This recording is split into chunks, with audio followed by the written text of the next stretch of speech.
결심하는 시간이 되게 하옵시고 오늘도 부족한 종을 주님의 도구로 쓰임받게 하여 주옵소서. 감사하며 살아계신 우리 주 예수 그리스도 이름으로 감사하며 간절히 기도 올려옵나이다. 아멘. 주의 이름으로 환영하고 사랑하고 축복합니다. 아멘. 여러분, 저나 여러분은 생각보다 괜찮은 사람입니다. 아멘. 내가 뭐 잘났고 똑똑해서 그런 것이 아니라 우리 주님이 나와 함께 하시기 때문에 나는 생각보다 괜찮은 사람인 줄 믿습니다. 우리 축구를 보면 전반전 45분을 경기를 하고 또 후반전 45분 경기하기 전에 중간에 쉬는 시간이 있습니다. 그 시간을 하프타임이라고 합니다.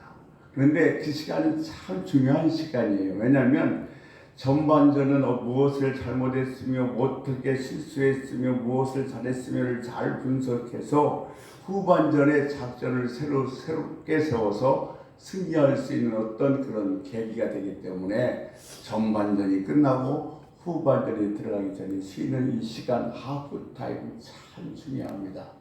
지금 저와 여러분은 바로 그 하프타임에 와 있습니다.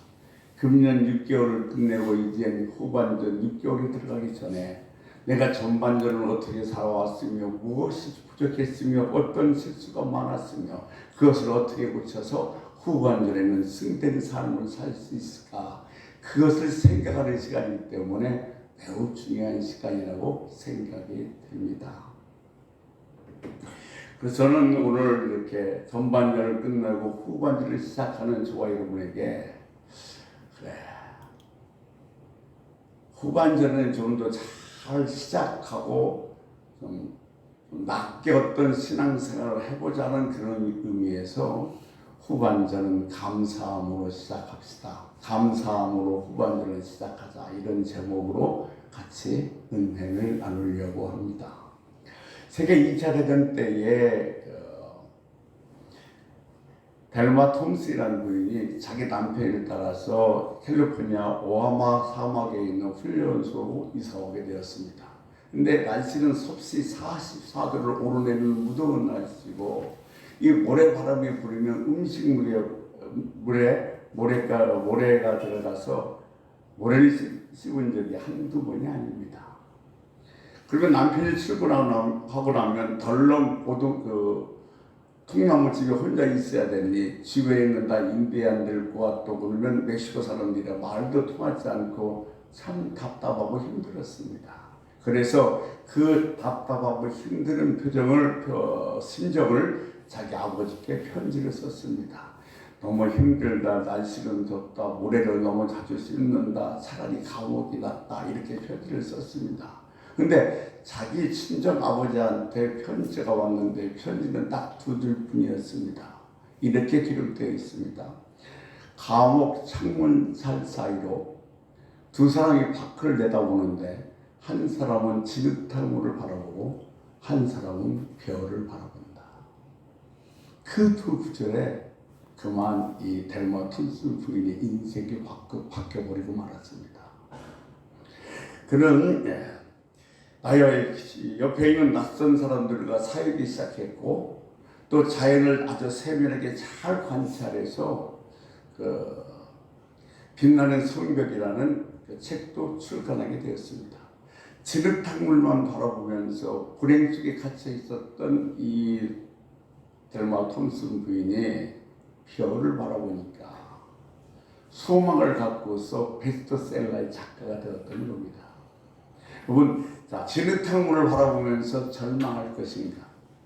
아니면 별을 바라보면서 소망 속에 살아갈 것인가? 그것은 내 스스로가 선택하는 겁니다.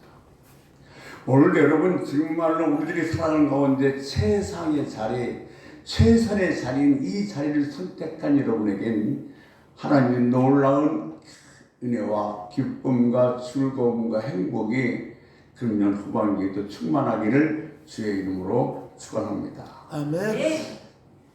제가 말씀을 준비하면서 문득 옛날 일이 하나 생각이 났습니다. 저는 예수만 믿으면 내 인생이 역전되는 줄 알았습니다. 방탕하던 삶을 끝내고 술 끊고 담배 끊고 이러면 됐지, 그러면 내 인생이 역전되는 줄 알았는데 결코 그게 아니더라고요. 그러면 도대체 어떻게 해야만이 내 인생을 역전시킬 수 있을까를 생각하다가 어느 날 성령님께서 한 인물을 생각나게 하셨는데 그 인물이 바로 누구냐면 솔로몬입니다. 솔로몬요 1000번째 예배를 드리고 나서 그의 삶의 모든 것이 다 강력해질 수가 있었습니다. 우리가 솔로몬 하면 딱 떠오르는 것이 지혜입니다. 근데 솔로몬이 지혜를 언제 받았는가 하면 예배를 드리고 난 다음이었습니다. 그러니까 이 솔로몬의 성공 요인도 어디에 있었냐면 예배에 있었다는 사실입니다. 아벨의 성공 요인도 예배에 있습니다. 하나님께서 아벨의 예배를 받으시고 아벨을 의인이라 칭하셨습니다. 아브라함은 거처를 옮기는 곳마다 제일 먼저 단을 쌓습니다. 예배를 드렸습니다. 홍수가 끝난 다음에 노아가 방주에서 나와서 제일 먼저 한 것이 단을 쌓는 겁니다. 예배를 드린 겁니다. 미국의 시조 청교도들이 영국에서 미국으로 건너와서 제일 먼저 그들이 한 것은 예배였습니다. 그 예배가 오늘날 미국을 세계 최대 강국으로 만드는 시금석이 되었던 것입니다. 그렇습니다. 예배 드리는 민족이나 가정은 반드시 승리했습니다. 승승장구했습니다. 솔로몬의 인생 역전도 예배에서 찾을 수가 있습니다. 여러분, 우리는 그때 저도 생각하는 것이 인생 역전은 예배에 성공할 때 일어나는구나. 그래서 그때부터 전 정말로 열심히 예배 드리기 시작했고 예배에 성공하려고 무척이나 애를 썼습니다. 심지어는 제가 교회를 개척하고는 저희들 교회의 예배가 끝나면 다른 곳에 예배 드리는 곳을 찾아서 예배 드릴 정도로 예배에 미쳐 있었습니다. 그런데 교회에서도 가장 중요한 건 예배인데 이 예배를 드리는 것을 끝나는 것이 아니라 이 예배에 성공해야 되는데 이 예배의 성공 목적, 성공 요인은 어디에 있냐면 열정에 있습니다. 열정적으로 예배를 드리지 않으면 결코 이 예배는 성공할 수 없습니다. 찬양을 부르든 감사를 하든 아니면 성경을 읽든 아니면 아멘을 하든 열정이 있어야지 열정이 없는 뜨거운 예배는 결코 성공할 수 없다는 사실을 여러분 기억하십시오. 음식도 뜨거울 때 먹어야 맛있는 것처럼 차가워지면 맛이 없습니다. 예배도 열정이 식어져 버리면 차디 버리면 절대로 예배에 성공할 수가 없습니다. 여러분 예배에 성공했을 때 인생에 성공할 수 있고 예배에 실패했을 때 인생은 실패할 수밖에 없습니다. 그래서 성도들은 예배에 목숨을 걸어야 합니다. 여러분 우리는 숨을 쉬어야 합니다. 그죠? 숨이 끊어지면 죽습니다. 숨은 들숨과 날숨이 있습니다. 들어 마시고 내쉽니다. 영적도 마찬가지입니다. 숨을 쉬어야 합니다. 영적의 들숨은 말씀을 드리면서 예배하는 것이고 낼숨은 기도입니다. 예배와 기도는 떼어놓아야 떼어놓을 수가 없습니다. 여러분 이 예배의 은혜를 받지 못하면 동맥경화에 걸립니다. 예배에 성공하지 못하면 은혜 받지 못하고 은혜 받지 못하면 우리는 영적인 병에 걸리는데 영적 동맥경화에 걸리는데 그러면 하나님과의 관계도 인간 관계도 물질 관계도 다 막혀버리고 맙니다. 예배에 성공했다는 것은 다른 말로 바꿔서 말씀드리면 은혜 받았다는 이야기라고 말씀드릴 수 있습니다. 그런데 또 은혜 받았다는 이야기를 다른 말로 바꾸면 수용성이 좋아졌다는 겁니다. 수용성이 좋아졌다는 것은 잘 받아들인다는 겁니다. 마치 바다가 강물을 다 받아들이는 것처럼 다 받아들이는 거예요. 은혜 받으면 이것도 저것도 나쁜 것도 좋은 것도 슬픈 것도 괴로운 것도 다 받아들일 수 있습니다. 소화력이 좋아졌다는 얘기입니다. 이게 소화력이 좋아졌다는 얘기는 육적으로는 건강해졌다는 얘기고 영적으로는 내 마음이 옥토가 되었다는 이야기입니다. 예배에 성공하면 은혜를 받고 은혜를 받으면 감사가 나오게 되어 있습니다. 근데 예배에 성공하지 못하면 은혜를 받지 못하고 은혜를 받지 못하면 불평이 나오게 되어 있습니다. 여러분, 예배에 성공해서 우리는 최소한의 감사를 할 수 있는 하나님 백성이 되기를 소원합니다. 최대의 최고의 이익에만 눈 뜨지 말고 최소한의 감사에도 눈을 뜰 수 있는 여러분 되시기를 주의 이름으로 소원합니다. 아멘. 예배 드리고 불평하면 차라리 예배 안 드린 것만 또 못합니다. 여러분, 우리가 어떤 장사를 시작했을 때 개업했다고 얘기합니다. 개업 축하 하원도 보내죠. 또 어떤 장사를 그만두었을 때는 폐업이라고 얘기합니다. 우리에게 금년 2023년도 절반을 끝나고 이제 후반부로 들어가면서 우리는 불평은 폐업하고 감사는 개업해야 됩니다. 아멘. 자, 여러분, 오늘 이 예배가 끝나면 여러분 정말 여러분이 잘 보이는 곳에 이렇게 적어놨으면 좋겠어요. 나는 2022년 7월 2일부로 23년. 죄송합니다. 2023년 7월 2일부로 모든 불평은 폐업했고 감사는 개업했다. 여러분이 감사 개업한 걸 축하드립니다. 아멘.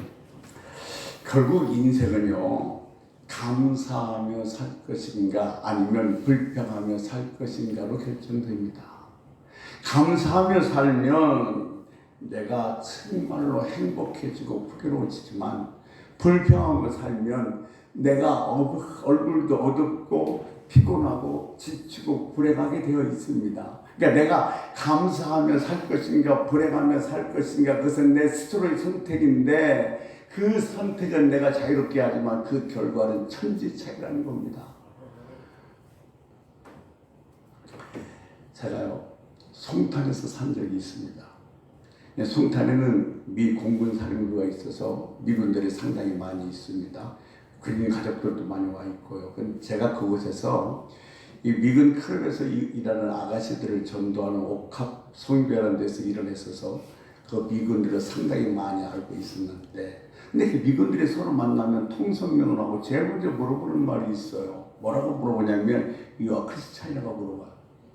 그러면 80~90%가 다 예스 그럽니다. 근데 그걸로 끝나는 것이 아니라 이어서 또 이렇게 물어봐요. You are Christian? 그러면 예스라고 대답한 80~90% 중에서 10%나 20%밖에 예스라고 하지 못해요. 그러니까 그것을 이상하게 생각해서 잘 아는 그 미군한테 물어봤습니다. 크리스찬과 디어 크리스찬은 어떻게 다른 거냐고 물어봤더니 그 미군이 한마디로 딱 이렇게 이야기합니다. 지금도 참 그 단어가 너무도 내 뇌리에 생생한데 땡큐. 뭐야 이게 감사가 뭐야 그랬더니 정말로 신실한 크리스찬, 디어 크리스찬은 감사를 만들어내는 사람이에요. 지금 내 형편은 도저히 감사할 형편이 아닌데 불평과 원망이 나올 수밖에 없는 형편인데 거기서 감사하는 사람, 그 사람이 진짜 그리스도인이라는 겁니다. 진짜 그리스도인, 진품 그리스도인은 감사를 제조하는 사람이고 짝퉁 그리스도인, 가짜 그리스도인은 불평을 제조하는 사람입니다. 여러분도 잘 아는 성경 말씀 데살로니가전서 5장 16절 18절 말씀에 항상 기뻐하라, 쉬지 말고 기도하라, 범사에 감사하라 그랬어요. 이것이 너희를 향한 하나님의 뜻이라 그랬어요. 근데 너희를 향한 이렇게 되어 있습니다만 원래 보면 너희를 위한 하나님의 뜻이라고 그랬어요. 쉬지 말고 감사하는 것은 우리를 위한 겁니다. 내가 정말로 하나님의 은혜와 복받기를 원한다면, 내 인생이 정말 역전되기를 원한다면 내 입에서는 감사를 달고 살아야 합니다. 그렇다면 마귀의 뜻은 무엇일까요? 항상 낭망하라. 쉬지 말고 원망하라. 범사에 불평하라. 이것이 마귀의 뜻이에요. 그러니까 내 입에서 좌절과 절망과 불평이 나오는 순간 나는 마귀의 종이 되어버리기 때문에 내 인생은 실패할 수밖에 없습니다. 그러니까 같은 환경이라도 내가 감사해야겠다고 마음을 먹으면 풍요롭고 행복합니다. 근데 같은 환경이라도 불평을 제조하면 인생은 거칠어지고 불행해집니다. 감사는 얼굴을 평온하게 만듭니다. 불평은 얼굴을 어둡게 만듭니다. 그러니까 우리 하나님 믿는 사람들은 불평 제조자가 아니라 감사 제조자가 되어야 됩니다. 내 앞에 어떤 삶이 펼쳐지든 어떤 상황이 벌어지든 상관없습니다. 나는 감사하리라. 아멘. 나를 위한 하나님의 뜻인 줄로 믿습니다. 아멘. 이렇게 감사 제조자가 되면 기쁨과 행복이 넘치게 되어 있습니다. 우리 시편 50편 23절에 보면 이렇게 기록되어 있습니다. 우리 같이 한번 읽어보겠습니다. 같이 읽습니다. 감사로 제사를 드리는 자가 나를 영화롭게 하나니 그의 행위를 옳게 하는 자에게 내가 하나님의 구원을 보이리라. 아멘. 감사로 제사 드리는 자가 나를 영화롭게 하나니 우리들이 예배의 가장 기본은 뭐냐면 감사예요. 아멘. 오늘도 내가 이 자리에 와서 예배하는 가장 중요한 이유는 뭐냐면 감사예요. 나 같은 거 구원해준 거 감사. 오늘도 이 자리에 오게 하신 거 감사. 어제도 지켜준 것 감사. 오늘도 지켜준 거 감사. 그래서 우리들의 예배의 가장 기본에는 무엇이 깔려 있어야 되냐면 감사가 깔려 있어야 됩니다. 감사로 예배하는 자가 나를 영화롭게 하나니 그랬어요. 그러므로 우리 하나님 사람들은 감사 제조기가 돼야 됩니다. 믿음, 진실, 충성은 떼어놓을 수 없는 것처럼 찬송, 은혜, 감사도 떼어놓을 수 없는 관계인 것입니다. 마음에 감사가 가득 차면 입에서는 찬송이 나오게 되어 있습니다. 은혜가 없으면요 찬송이 지겨워져요. 은혜가 없으면 찬송 한 곡 더 하겠습니다. 그러면요 입 삐죽거립니다. 그런데 이 은혜가 있으면 찬송 부르고 또 부르고 싶은 거예요. 그러니까 내가 지금 은혜가 있는가 없는가 뭐 보면 아냐면 내 입에서 흥얼거리고 있는 것이 무엇인지를 보면 알 수 있습니다. 입술에 찬양이 가득, 마음엔 감사가 가득. 이것이 우리들의 삶의 태도인 줄로 믿습니다. 그러므로 우리는 입술엔 찬양, 마음엔 감사로 가득 채울 수 있는 복된 여러분 되시기를 주의 이름으로 소원합니다. 아멘. 감사는 축복의 재료가 되지만 불평은 마귀의 시험의 재료가 됩니다. 고로새서 2장 7절에 보면 이렇게 얘기하고 있어요. 우리 같이 한번 읽습니다. 안 했는데? 됐어요? 괜찮아요. 교훈대로 믿음에 굳게 서서 감사함을 넘치게 하라 그랬어요. 교훈대로 믿음에 굳게 서서 감사함을 넘치게 하라. 우리가 봉사를 하든 헌신을 하든 충성을 하든 다 뭘로 해야 되냐면 감사함으로 해야 된다는 거예요. 내가 누가 시켜서 억지로 하지 못해서 이건 진정한 봉사나 충성과 헌신이 될 수 없습니다. 감사한 마음, 주님의 은혜에 감사한 마음으로 내가 봉사도 하고 헌신도 하고 충성도 할 때 그것이 하나님 옆에 올라가는 것이고 그것이 하나님이 복 주시는 근거가 되는 줄로 믿습니다. 얘기하면 되게 지루한 책이죠. 이제 제사법만 나와 있으니까. 그런데 이건 지루한 책이기보다는 참 중요한 책입니다. 물론 성경 66권 중에서 중요하지 않은 책이 한 권도 없습니다만 특별히 이 레위기에는 제사법이 나와 있습니다. 구약시대의 제사라는 것은 하나님께 나가는 방법이고 하나님을 만나는 방법이었습니다. 그리고 이 제사에는 번제가 있고 소제가 있고 화목제가 있고 속죄제가 있고 속건제가 있었습니다. 그런데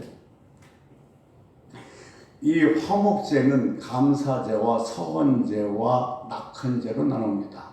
감사제는 감사할 일이 생겼을 때 드리는 거고, 서원제는 그냥 내가 서원하는 일이 싶을 때 또 자발적으로 드리는 게 서원제입니다. 그리고 낙헌제는 감사한 상황이 없어도 드리는 건데, 이 낙헌제는 예물이 없습니다. 찬송으로 드리는 제사가 낙헌제입니다. 이 세 가지로 나눌 수 있는데, 오늘 본문에 보면 레위기 7장 11절에 13절을 통해서 보면 우리가 최소한도 어떤 것을 감사해야 되는지를 잘 기록해 놓고 있는데, 우리 후반기에 다른 건 몰라도 이 세 가지만 꼭 감사할 수 있는 저와 여러분이 되었으면 좋겠습니다. 레위기 7장 11절에서 13절 같이 한번 읽습니다. 시작. 여호와께 드릴 화목제물의 규례는 이러하니라.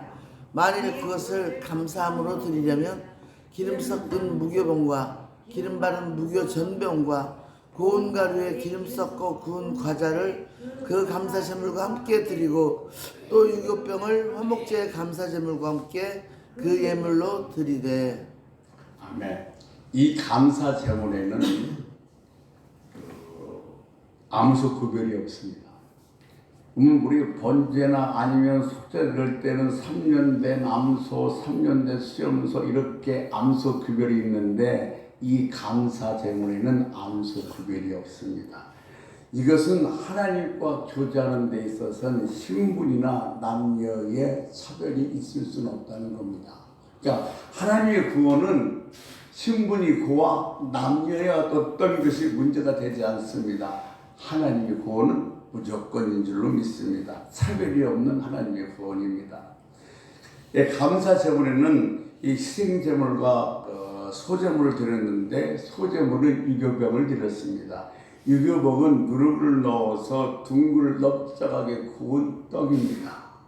누룩은 속성상 발효가 빠릅니다. 이 누룩은 뭐냐면 죄악의 전엽성과 부패성을 상징하고 있습니다.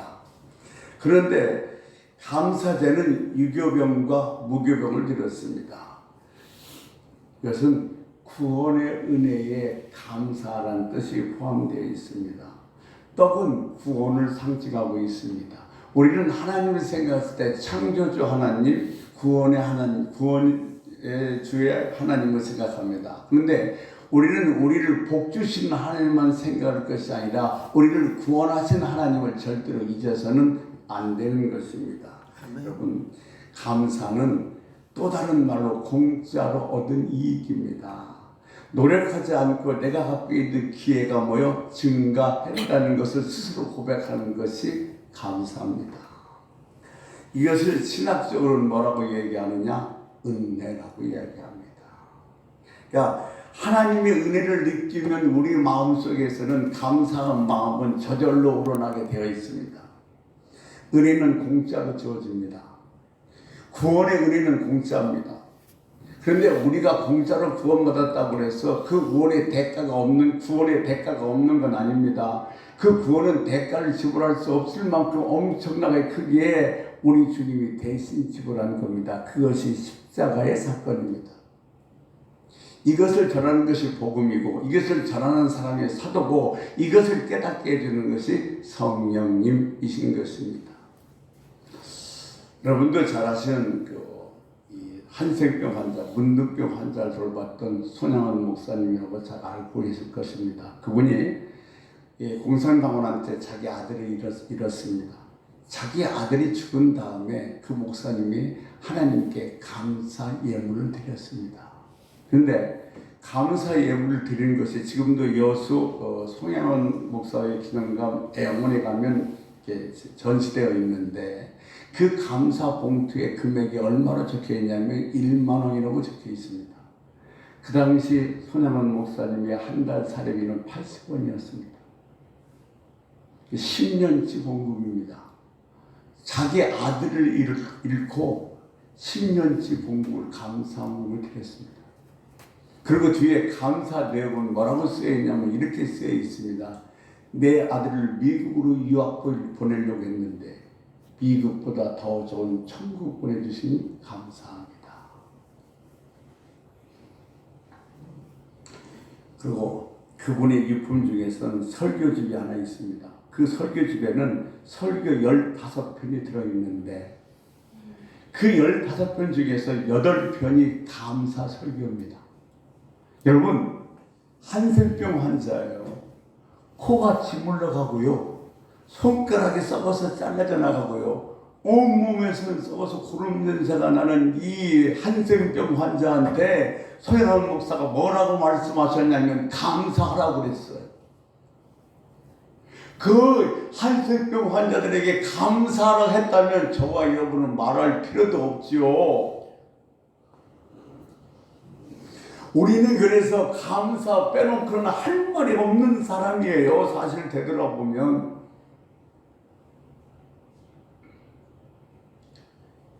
주위 한번 보십시오. 얼마나 힘들고 얼마나 버거워하며 얼마나 괴로워하는 사람들이 많아요. 내가 오늘도 이 정도 건강이 있어서 여기에 오고 하나님을 예배할 수 있고 이 오늘요 어떤 사람은요 어저께 간절히 사모했던 오늘입니다. 그런데 오늘도 못 보고 죽은 사람이 수없이 있어요. 그런데 그 귀한 오늘이 내게 주어졌다는 사실 감사하지. 성령의 감동은 오늘도 주의 전에 이끌어 주셔서 기도하고 찬양할 수 있고 예배할 수 있게 하셨다는 거 감사해요. 그러면 우리 삶에서는 감사를 빼놓고는 할 말이 없는 것.